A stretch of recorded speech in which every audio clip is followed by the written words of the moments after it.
నెల్లూరు జిల్లా సంగం మండలం కండ్రిక గ్రామానికి చెందిన రామకృష్ణారెడ్డి కొంకల మాట్లాడుతూ రెండు కుటుంబాల మధ్య ఉన్న వ్యక్తిగత ఆస్తి వివాదాన్ని కొందరు కావాలనే రాజకీయ రంగు పూసి సోషల్ మీడియాలో తప్పుడు ప్రచారం చేస్తున్నారని ఆవేదన వ్యక్తం చేశారు. ఇటీవల బండి శిల్పారెడ్డి సోషల్ మీడియా వేదికగా వాస్తవాలను వక్రీకరిస్తూ ప్రజలను తప్పుద్రోవ పట్టించేలా వ్యాఖ్యలు చేస్తున్నారని ఆయన ఆరోపించారు. తమ కుటుంబానికి మరియు భీమిరెడ్డి లతా కుటుంబానికి మధ్య ఉన్నది కేవలం ప్రైవేట్ భూ వివాదమేనని, దీనికి ఎలాంటి రాజకీయ సంబంధం లేదని స్పష్టం చేశారు.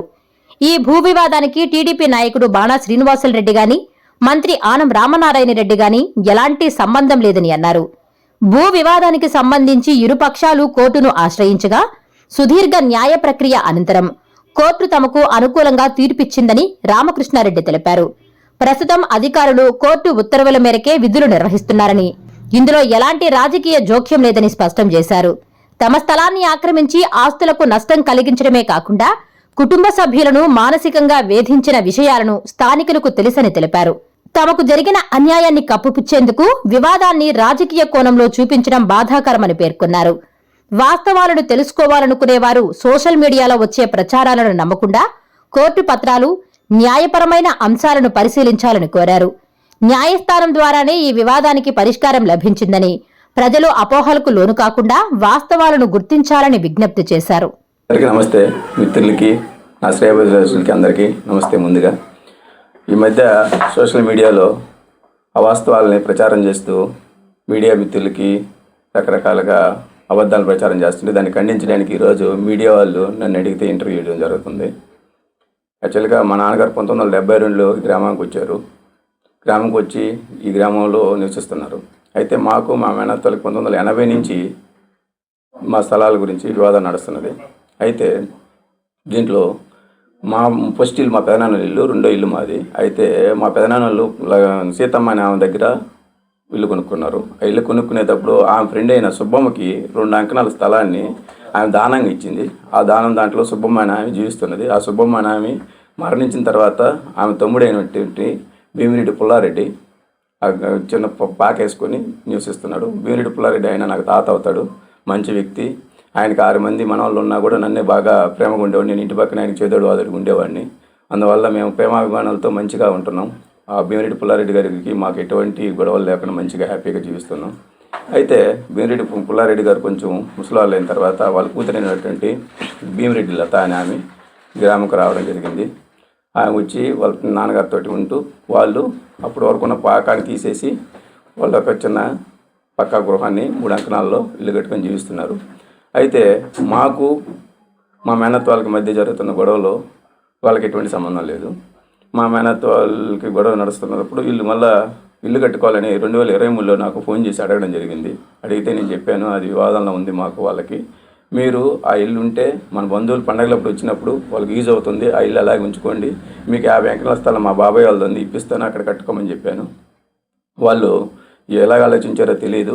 వాళ్ళు ఏం చేశారంటే వాళ్ళ డైరెక్షన్, వేరే వాళ్ళ డైరెక్షన్ ఉండొచ్చు, లేకపోతే వాళ్ళ డైరెక్షనే తెలియదు. వాళ్ళు రాంగ్ రూట్లో మా కొట్టాన్ని 2023 ఆగస్టు 23వ తేదీ మా మాకు బాగాలేదు, నేను హాస్పిటల్కి తీసుకెళ్ళాను ఎమర్జెన్సీలో. ఆ టైంలో నేను లేని టైం చూసి జేసీ తీసుకొచ్చి మా పశువుల కొట్టాన్ని కూల్చేశారు. దానికి సంబంధించిన డాక్యుమెంట్లు అన్నీ బిఫోర్ ఆఫ్టర్ మీకు అన్నీ ఇక్కడ చూపిస్తాను. అయితే ఇలాగ కూల్చేశారు. అంతకుముందు మా పశువులు కొట్టడం ఇలా ఉన్నది.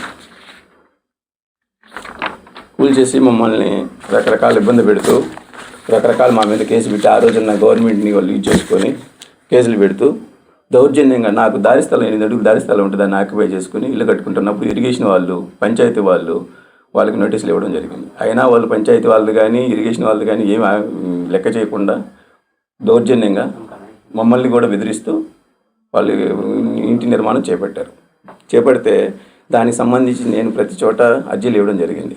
కానీ నా అర్జీలని బుట్టదాఖలు చేశారు. ఎక్కడ నా అర్జీలను ఒక్కటి కూడా నాకు ఒక కేసు కూడా రిజిస్టర్ చేయలేదు.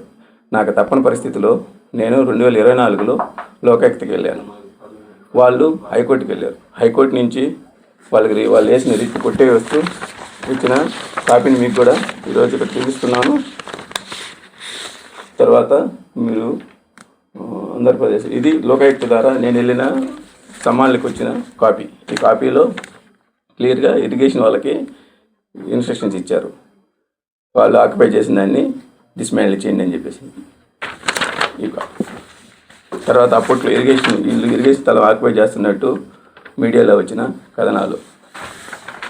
ఇది మా స్థలాన్ని ఆక్యుపై చేసిన ఫొటోస్. ఇది పత్రిక ద్వారా ఇరిగేషన్ వాళ్ళు ఆక్యుపై చేయకూడదని ఇచ్చిన అప్పట్లో 2024లో నోటీసు. ఇరిగేషన్ వాళ్ళు ఇచ్చిన మరో నోటీసు.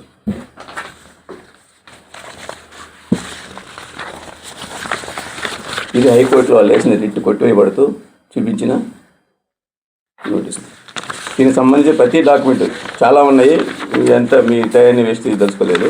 దానికి సంబంధించి మండల ఎంపీడీఓ గారు ఇచ్చిన నోటీసు, రీసెంట్గా నోటీస్ ఇచ్చారు వీళ్ళకి. ఈ ఇల్లు అక్రమంగా కట్టబడ్డది, కూల్చేయాలని చెప్పేసి ఇచ్చిన నోటీస్. అది కూడా మీకు ఇక్కడ ఇస్తున్నాను హార్డ్ కాపీ. ఇది ఇరిగేషన్ వాళ్ళకి హైకోర్టు, ఇది పంచాయతీ వాళ్ళకి ఇచ్చిన ఎప్పుడెప్పుడు నోటీసులు ఇచ్చారు. ఇవి ఎందుకని మీ ఇల్లు కూల్చకూడదు, మీరు అక్రమం కట్టుకున్నప్పుడు పర్మిషన్ లేకుండా కడుతున్నప్పుడు ఇక్కడ యాక్చువల్గా దూరకాలు కట్టిన ఒక ఐపీ అని ఎస్ఆర్ అని 2 ఉంటాయి కాలువకి. దానికి నీ లింకులను వదిలిపెట్టి కట్టుకోవాలి. గ్రామంలో అందరూ అనే లింకులు వదిలిపెట్టుకొని కట్టుకున్నారు. వీళ్ళు మాత్రమే దూరకాలు కట్ట వరకు కట్టుకున్నారు. కట్టుకోకముందే వాళ్ళు ఇరిగేషన్ వాళ్ళు నోటీసులు ఇచ్చారు, ఇలా కట్టుకుంటే ఏ రోజైనా మేము డిస్మాండిల్ చేస్తాం, కట్టుకోకూడదని. వాళ్ళ మాటలు వినుకోకుండా వాళ్ళు కట్టుకోవడం జరిగింది. ఇప్పుడు అధికారులు వాళ్ళ పని వాళ్ళు చేసుకుంటుంటే వాళ్ళ పని వాళ్ళు చేసుకోనియకుండా వీళ్ళు హైకోర్టు లేకపోతే పార్టీలకి, కోర్టుకి వెళ్ళి నో ప్రాబ్లం, కోర్టులో ఏ న్యాయం జరిగితే అది చేసుకోండి, పార్టీలకు ఆస్వాదిస్తున్నారు. ఆనవ నారాయణ రెడ్డి గారికి ఏం సంబంధం అండి దీని గురించి? ఆనవ నారాయణ రెడ్డి గారి గురించి మీడియాలో విమర్శిస్తున్నారు, వానా శ్రీనివాసరెడ్డి గారి గురించి విమర్శిస్తున్నారు.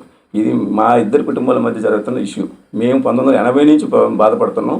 ఇది 2023లో ఇల్లు కట్టుకున్నారు. అప్పుడున్న గవర్నమెంట్ ఏదో అందరికీ తెలుసు. అప్పుడు కోర్టుకి వెళ్తే ఈ రోజు వచ్చాయండి సమాన్లు. అయితే వాళ్ళు దాన్ని ఇది ఇప్పుడు ఇరిగేషన్ వాళ్ళు తీసుకోవడానికి ఇచ్చిన నోటీసు, రీసెంట్గా ఇచ్చిన నోటీసు, మీ ఇల్లు కూల్చేయడానికి మాకు సమాన్లు వచ్చినాయని చెప్పేసి. దాన్ని కూల్చుకోవడానికి దాన్ని ఎలాగా అది అడ్రస్ చేసుకుని తెలిసో తెలియకో లేకపోతే రాంగ్ డైరెక్షన్లో ఎలాగ వెళ్తుందో తెలియదు. వాళ్ళు ఏం చేస్తున్నారంటే పార్టీలకు ఆస్వాదించి, వ్యక్తులకు ఆస్వాదించి దీన్ని ఏదో లబ్ధి పొందాలని చూస్తున్నారు. ఎట్లా ఆపుకోవాలో తెలియక. దానికి కొన్ని విధానాలు ఉంటాయి. దాని ప్రకారం చట్టపరంగా వెళ్ళాల్సింది తప్ప ఎవరైనా కూడా చట్టం ఎవరికి చుట్టం కాదు.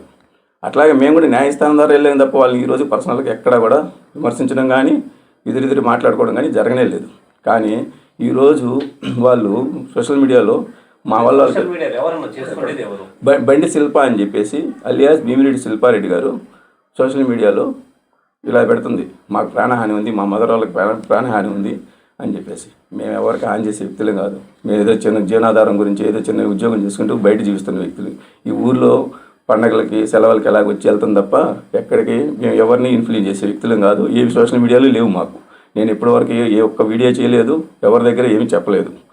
ఇప్పుడు నా మీద ఈ విధంగా అభియోగాలు, అబద్ధ అభియోగాలు చెప్పిన దానివల్ల మీరు అడిగితే నేను ఆన్సర్ చేయాలని చెప్పేసి ఈరోజు నేను పుట్టెడు దుఃఖంలో కూడా మీకు ఇస్తున్నాను. ఎందుకంటే ఇదే మానసిక స్థితిలో మా నాన్నగారు చనిపోయారు, 2 రోజుల క్రితం మా అక్కగారు చనిపోయారు. ఈరోజు మేము ఆ బాధల్లో ఉన్నాం. అయినా కూడా మీడియాకి, ప్రజలకి నిజాలు తెలియాలని చెప్పేసి నా కాడిన డాక్యుమెంట్స్ అన్నీ మీకు సమర్పిస్తున్నా. మీకు ఎవరికి డౌట్ ఉన్నా, ఏ వైఎస్ఆర్సీపీ నాయకులకైనా డౌట్ ఉన్నా, ఎవరికి డౌట్ ఉన్నా దగ్గరికి వస్తే ఎనీ టైం నేను పూర్తి వివరాలు ప్రతి డాక్యుమెంట్ చూపించగలను. ఈ రోజుకి నా స్థలం వివాదం ఉంది, నేను కోర్టుకి వెళ్ళాను. కోర్టులో ఏ విధంగా న్యాయం చెల్లిస్తే ఆ న్యాయం ప్రకారం వెళ్ళే వ్యక్తిని. ఇరిగేషన్ స్థలం ఆక్యుపై చేశారు, వాళ్ళ కోర్టులకు వెళ్ళారు, వాళ్ళది నడుస్తుంది. వాళ్ళకి 2024లో ఆ ఇరిగేషన్ వాళ్ళు ఒక కేసు కట్టారు. Case FIR number 82/2024. అది ఒక కేసు నడుస్తుంది. తర్వాత కోర్టుకి నేను వెళ్ళున్నాను, వాళ్ళు వెళ్ళున్నారు. నేను వెళ్ళిన కోర్టుకి వాళ్ళకి ఆల్రెడీ సమాన్లు వచ్చున్నాయి. దాన్ని అడ్రస్ చేసుకోవాలి న్యాయస్థానం ద్వారా తప్ప వేరే విధంగా పార్టీలకు ఆస్వాదించడం, వీళ్ళకి బాణా శ్రీనివాసరెడ్డికి, ఆన రామరెడ్డికి ఆస్వాదించడం అనేది కరెక్ట్ కాదని చెప్పి తెలియపరుచుకుంటూ, ఇది కోర్టులో ఉంది కాబట్టి ఇంతకంటే ఎక్కువ మాట్లాడడం కరెక్ట్ కాదేమని అనిపిస్తుంది నాకు. దాన్ని బట్టి కోర్టులో వాళ్ళ పని వాళ్ళు చేసుకొని ఇవ్వాలి, అధికారులు వాళ్ళ పని వాళ్ళు చేసుకొని ఇవ్వాలి. ఎక్కడ నేను ఇన్ఫ్లుయెన్స్ చేయను, వాళ్ళు ఇన్ఫ్లుయెన్స్ చేసుకున్న ముందుకెళ్తే మంచిది అని చెప్పేసి సవినయంగా కోరుకుంటున్నాను. Please subscribe SS News AP.